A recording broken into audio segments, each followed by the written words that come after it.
네, 여러분 안녕하세요. 닥치고 독서TV 김경태입니다. 앞선 여러 영상에서 수차례 말씀드렸지만 전 올해 18년째 삼성에서 근무하고 있습니다. 지금 제가 준비하고 있는 웹북이 한 권 있거든요. 18년차 삼성맨이 쓰는 삼성맨의 자기계발법이라고 하는 가제를 가진 책인데요. 오늘은 이 책의 내용 중에 프롤로그를 가지고 영상을 한번 찍어보려고 합니다. 제가 저의 브런치에 총 15편의 삼성맨의 자기계발법이라고 하는 글을 썼습니다. 그것을 하나의 브런치 북으로 묶어서 곧 출간할 예정이고, 유튜브로도 이 15편의 글을 15편의 영상으로 준비해서 여러분들에게 매주 한 편씩 선물해 드리려고 합니다. 이 영상을 보시면 여러분들은 직장 생활을 하시면서 자기계발을 어떻게 해야 될지, 어떤 것을 중점적으로 준비해야 될지를 넉넉히 아실 수 있을 거라고 생각합니다. 그러면 오늘은 그 첫 번째 시간으로요, 현실을 직시해야 한다는 내용입니다. 오늘 영상의 제목은 프롤로그이기 때문에 18년차 삼성맨 현 주소와 그리고 앞으로는 입니다. 여러분, 사람들은 새해가 되면 자기계발에 불탑니다. 특히 직장인들은 더하죠. 그 이유를 짐작해보면 아마도 1이라고 하는 숫자 때문인 것 같습니다. 새해 1월 1일, 새해 첫날, 이 1이라고 하는 숫자는 무언가를 시작하기 좋은 숫자죠. 이 1이라고 하는 숫자가 건네는 새로움이 여러분들의 자기계발의 의욕을 자극합니다. 학업을 진행하고 있는 학생들은 스스로 굳은 결심을 하지 않아도 환경이 새로움을 만들어주죠. 매해마다 새 학년으로 올라가게 되고 새로운 선생님과 새로운 교실에서 새로운 친구들과 함께 수업을 받습니다. 이러한 새로운 조건들은 새로 시작하기 딱 좋습니다. 하지만 직장인들은 학생들과 비교해서 상대적으로 이런 변화가 적습니다. 물론 업무적으로는 새해에 새로운 목표를 세우고 새로운 리더들과 함께 업무를 시작할 수도 있습니다. 하지만 대부분은 작년과 다름없이 비슷한 일, 작년과 다름없는 사무실에서 똑같은 일을 하면서 새해를 맞이하죠. 변화의 기본은 만나는 사람의 변화, 장소의 변화, 그리고 생각의 변화, 이 세 가지입니다. 하지만 작년과 다를 바 없는 동일한 위치에서 똑같은 사람들과 같은 일을 하고 있기 때문에 직장은 상대적으로 변화의 폭이 좁다고 할 수 있습니다. 그래서 저 같은 직장인들은 매년 초가 되면 스스로 변하겠다는 결심을 하게 되고요. 그렇게 하면서 자기계발을 꿈꿉니다. 외부 요인이 부족하기 때문에 일부러라도 내재적인 요인을 찾는 거라고 할 수 있습니다. 올해 18년 차로 접어든 저의 삼성에서의 이 직장 생활, 현재 제 위치와 제 상황을 오늘의 영상을 통해서 한번 정리해 보겠습니다. 2021년, 그러니까 저는 2003년 12월에 입사했으니까 올해로 18년째고 부장 2년 차입니다. 매년 그랬지만 연초부터 회사는 위기라는 단어로 저희들을 채찍질하고 있습니다. 사실 입사 후부터 지금까지 단 한 번도 위기가 아니었던 적은 없었습니다. 코로나라는 커다란 변수 때문에 작년에는 예상 밖의 시장 변동으로 인해서 저희 회사는 흑자 전환을 했습니다. 하지만 지난 연말 임원 인사 이후에 회사를 떠나신 분들이 꽤나 많습니다. 그분들이 추진하던 업무는 새로 부임한 리더들이 받아서 진행을 하고 있습니다. 새로 부임한 리더들은 시작 단계부터 자식만의 색상을 입히고 싶어 하기 때문에 굉장히 프로액티브하다는 모습과 이 부서를 내가 장악하고 있다는 모습을 빨리 보여주고 싶어 합니다. 그런 리더들의 욕심이자 의욕 덕분에 저희 같은 부하 직원들의 근무 시간은 빡빡하게 채워집니다.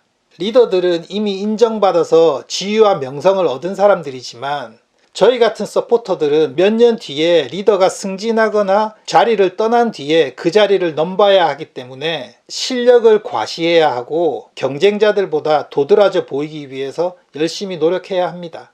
그러기 위해 귀를 열고 관점을 넓히고 일머리를 키우면서 열정이라는 바카스를 마시면서 열심히 몰입하죠. 하지만 100명의 부장이 있다면 그 중에 1명 정도 임원으로 진급할 수 있을까요? 현재 조직이 그렇습니다. 아직 삼성이라는 회사를 떠나지 못한 제가 이런 말을 하기는 좀 그렇지만 대기업에서 일하고 있을 때는 본인 스스로가 사회의 주류처럼 느껴집니다. 진짜 저의 실력은 제 명함 앞에 있는 회사 이름이 지워졌을 때, 그때부터가 시작이라고 생각합니다. 사람들이 흔히 직장 밖을 전쟁터라고 비유하지 않습니까? 지금 저는 안전지대 안에 있는 것이고요. 안전지대 바깥으로 발걸음을 내딛는 그 순간부터 진짜 저의 실력이 드러나게 될 것입니다. 인정하기 싫지만은 대기업에 적을 두고 있는 직장인들은 모두 이 사실을 알고 있습니다.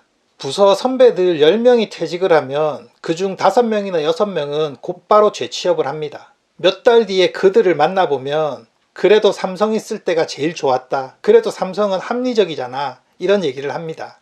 하지만 아직 우물안 개구리인 저희들은 회사 안에서의 갑갑함이 지금까지의 직장 생활의 거의 전부였기 때문에 그래도 선배가 부럽다. 선배는 용기 있는 선택을 했다라고 얘기합니다. 삼성이라는 곳이 이직률이 굉장히 높은 것은 사실입니다. 하지만 그 이면을 들여다보면 처음 2, 3년 정도의 신입사원들의 이직률은 굉장히 높지만 10년차, 15년차가 되어가면 갈수록 이직률은 현격히 낮아집니다. 버티긴 어렵지만 버티고 있으면 결국 나가기도 어려운 곳이 바로 이곳입니다.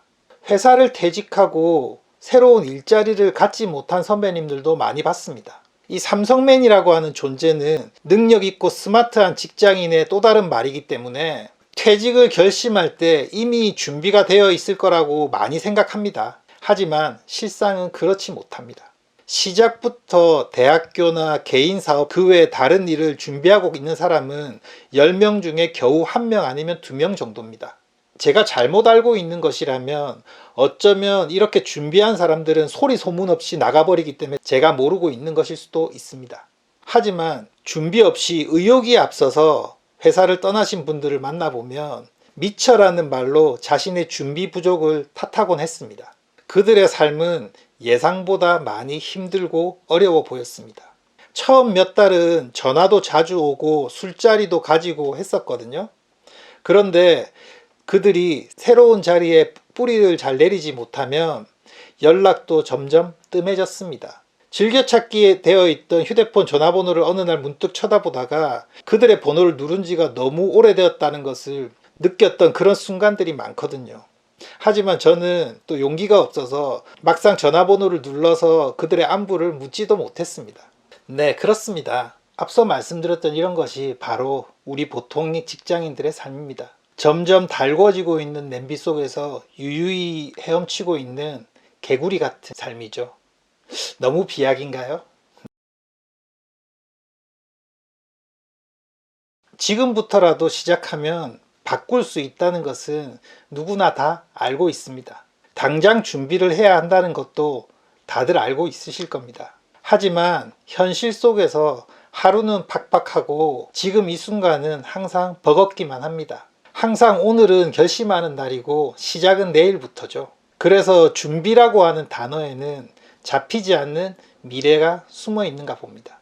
건강은 젊을 때 지켜야 한다는 것은 누구나 다 알고 있는 말입니다. 하지만 우리들은 매우 어리석게도 목숨을 담보한 아주 비싼 비용을 치르고 나서야 건강이 중요하다는 것을 비로소 깨닫습니다. 또 남들은 너무나도 쉽게 주식이나 부동산으로 몇 달 만에 연봉을 벌어들이는데 이상하게도 내가 하면 손해가 납니다. 이런 부조리한 것의 연속이 바로 우리들의 인생입니다. 남의 떡은 커 보이지만 내 손에 쥐고 있는 10,000원은 아주 하찮아 보이는 바로 그런 것 말이죠.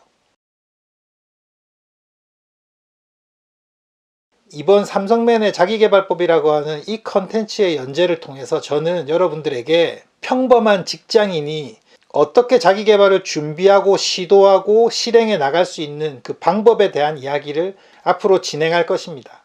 18년의 시간 동안 시도하고 실패하고 성공했던 저의 이야기가 궁금하시면 구독과 좋아요 그리고 알람 설정을 부탁드릴게요.